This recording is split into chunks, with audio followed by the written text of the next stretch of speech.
Question number 26 क्या कहता है। मैं हूं हरी सर और आप सभी बच्चे देख रहे हैं आपका अपना यूट्यूब चैनल चलो कदम बढ़ाएं। तो बच्चों क्वेश्चन नंबर 26 कहता है, यहाँ पर देखो, the price of a computer is ₹25,000, the sale tax charge is 12%, find the amount to be paid to buy it. Computer की जो प्राइस है वो गिवन है, साथ ही सेल टैक्स इसमें ऐड करना पड़ेगा जो 12% होगा कॉस्ट प्राइस का। फिर हमें बताना है कि हमें कितना पे करना होगा कंप्यूटर परचेज करने के लिए। कहने का मतलब ये है 25,000 तो करना ही करना है, साथ में 12% टैक्स भी हमें देना है। ठीक है, आइए निकालते हैं। तो यहाँ पर कॉस्ट प्राइस ऑफ कंप्यूटर, तो कंप्यूटर की कॉस्ट प्राइस क्या हो गई, वो है बच्चों कितनी, ₹25,000। ठीक है, ये है भाई। अब इस पर सेल टैक्स लगा हुआ है, सेल टैक्स। ठीक है, ये मैं यहाँ पर लिख देता हूँ। सेल टैक्स है कितना, 12%। अब सबसे पहले 12% निकाल लेते हैं। तो 12% ऑफ 25,000 का कितना होता है। ठीक है, आइए इधर कर लेते हैं। तो 12% मीन्स 12/100 इंटू 25,000 ये। ठीक है, 20 से 20 कैंसिल हो गई।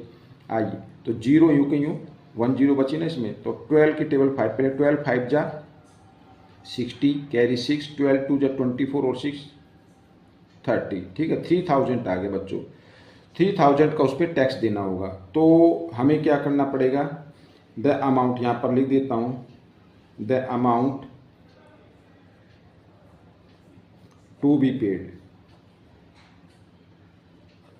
जो पेड किया जाएगा वो अमाउंट रहेगा 25 तो आप 1000 तो आपको देने ही देने हैं, प्लस 3000 और देने हैं।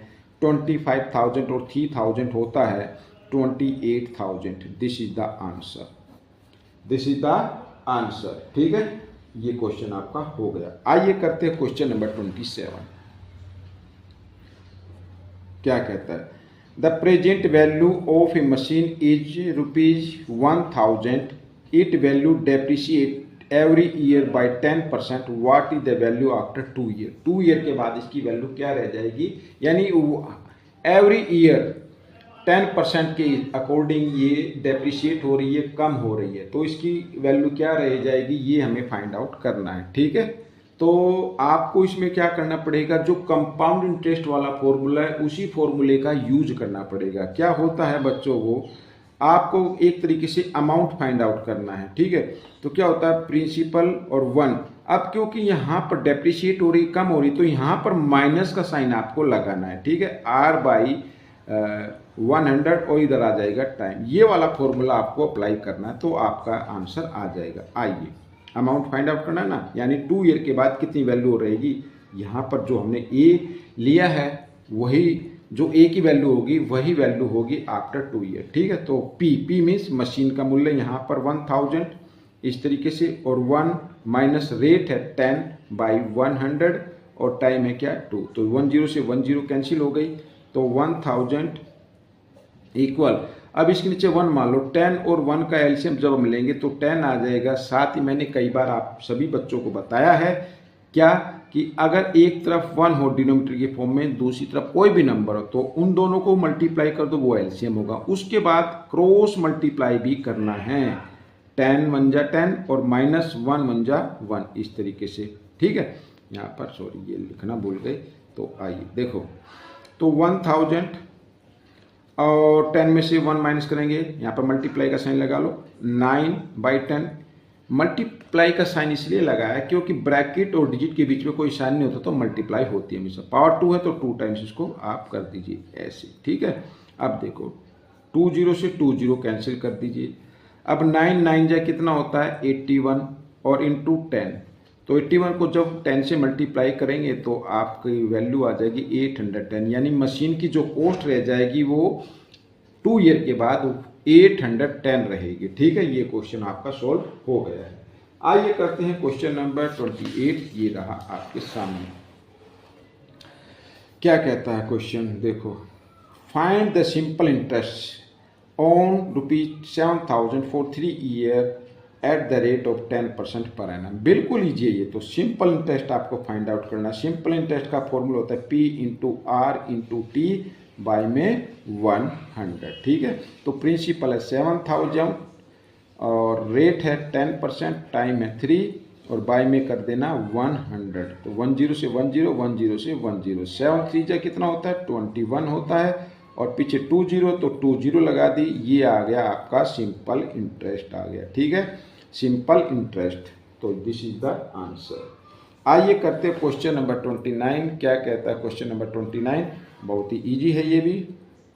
By selling a chair for ₹880 Rohan loss 20%, find the cost price. अब बच्चों देखो, अगर सेलिंग प्राइस यहाँ पर गिवन है और लॉस या प्रॉफिट गिवन है, कॉस्ट प्राइस फाइंड आउट करनी हो तो बहुत ही इजी फॉर्मूला मैं आपको बताता हूँ। ठीक है, इस फॉर्मूले को रख के करेंगे। जब कभी भी कॉस्ट प्राइस फाइंड आउट करनी हो, सेलिंग प्राइस गिवन हो और लॉस या प्रॉफिट परसेंट गिवन हो, उस कंडीशन में, ठीक है, तो फॉर्मूला लगेगा सेलिंग प्राइस इंटू 100 बाय में 100 माइनस, क्योंकि लॉस माइनस होता है तो लॉस को माइनस कर देते हैं, और प्रॉफिट होता है तो प्रॉफिट में यहाँ पर प्लस का साइन लगा देते। ठीक है, आइए कॉस्ट प्राइस, सेलिंग प्राइस है 880 इंटू 100 और 100 माइनस लॉस है 20। ठीक है, इस तरीके से। तो 880 इंटू 100 और 100 माइनस 20 होता है 80।